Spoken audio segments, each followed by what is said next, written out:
Good morning guys, another day, another chicken vlog. At yan na po ang ating update for today. Napisa na po ang ating mga upgraded native chicks. Siyam po ang napisa. Dito po sa inahin natin na kung naalala nyo ay nakatago dun sa ilalim. Siyam din po pala ang itlog nun, akala ko madami. So 100% hatch rate po siya. Yan. Dito naman po sa kasamaan pala dito sa mga itlog ng ating US Silky na si Mimi na pinalimliman dito. Tatlo po ang napisa, dalawa namatay dahil nadaganan. Isa po inilipat natin doon kay Mimi. Patuloy pa rin po nililimliman ng ating cross ng asil. Pero wala na pong pag-asa yan, matagal na po, overdue na. Tatanggalin na po natin yan maya maya. Po, cute, maliliksi. Magaling talaga mag-alaga itong ating native, magaling magpisa. Yan ating mga alagang native cross. Isang magandang araw po ngayon, may araw po. Ito niya. At dito naman po tayo kay Mimi. Ito po si Mimi. Ayan.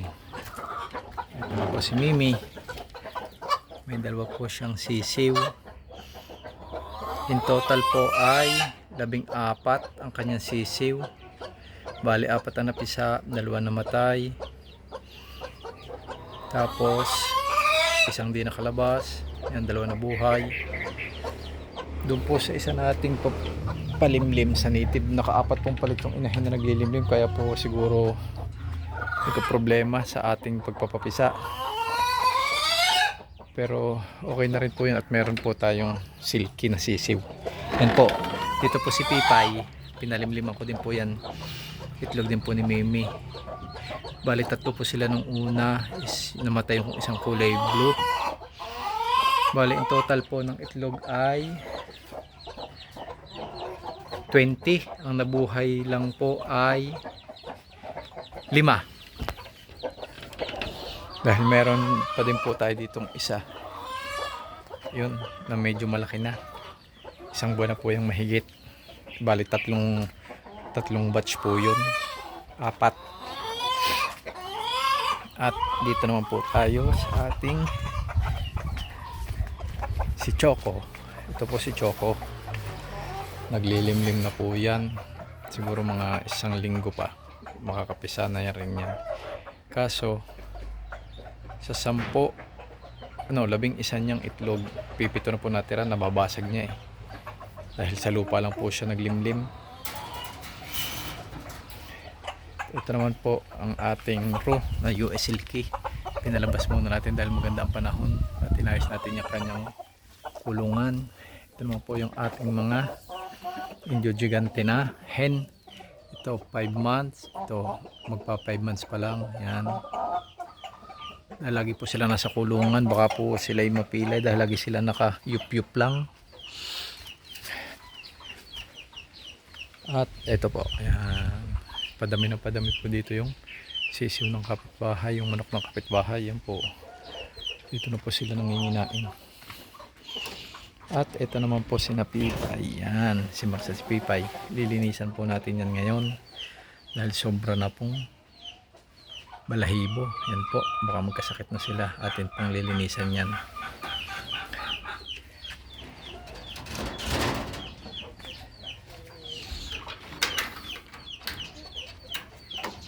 At ito naman po si Whitey. Yan, expected ko po yan na makakapisa bukas, Webes hanggang Linggo. Yan, 11 o 12 po ang kanyang itlog. Magaling po siyang magpisa, 2 lang nababasag. Mag 3 years na din po yan si Whitey. Kung gaano po katagal ang ating manukan, ganyan na rin po siya katagal kasama ni Mocha. At ito rin po ang ating ibang Brahma. Yan po. Pinakawalan muna natin. Yan, anak ni Mira. Ito si Mira. Yung anak ni Asyong na ating black mounted. At anak ni Mira na splash. Yan. Para makapag-stretching naman po sila. Kaysa lagi nasa tangkal. At ito po ang ating row. Yan. Show type na Rhode Island Red Queen. Ito po ang ating dalawang IG row. Yan po. Yung pong isa ay nagkaplema nitong nakaraang bagyuhan. Ginagamot ko po yan ng binlender na oregano, bawang at saka luya. At sa nakikita ko po ay effective naman po. Bale, magdadalawang araw ko na siyang ginaganon. Tanggal po agad ng kanyang plema, hindi katulad kahapon na para pa siyang nilalagnat. Natural remedy, at masasabi ko po na based on my experience ay effective po. Mamaya po ipagagawa po uli natin yan. Yan. So yan muna po guys, at linisin muna natin ang kulungan ni na Pipay, at kayo aking i-update muli. So yan na guys, sina Pipay sa labas. Tingnan nyo yan guys, yung dayong manok dito, nakikipaglaban doon sa at yan. Hindi niya alam shab mo yung inahin nating si Mokang yun, hindi siya urungan yan. Yan.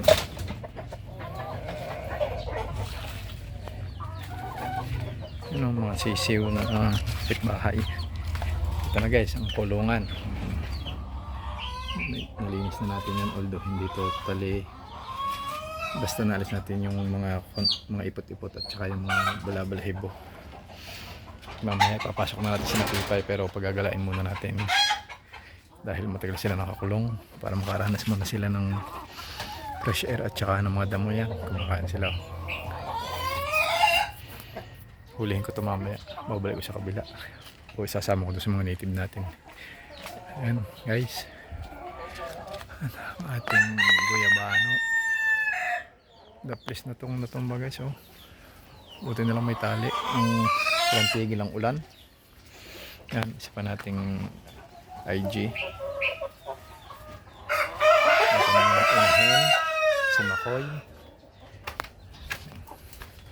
Maraming salamat mga kaibigan. Hanggang dito na lang muna ulit ang ating video for today. At keep safe. At sana lagi kayong ligtas sa sakuna at ang inyong mga alagang manok. Bye bye.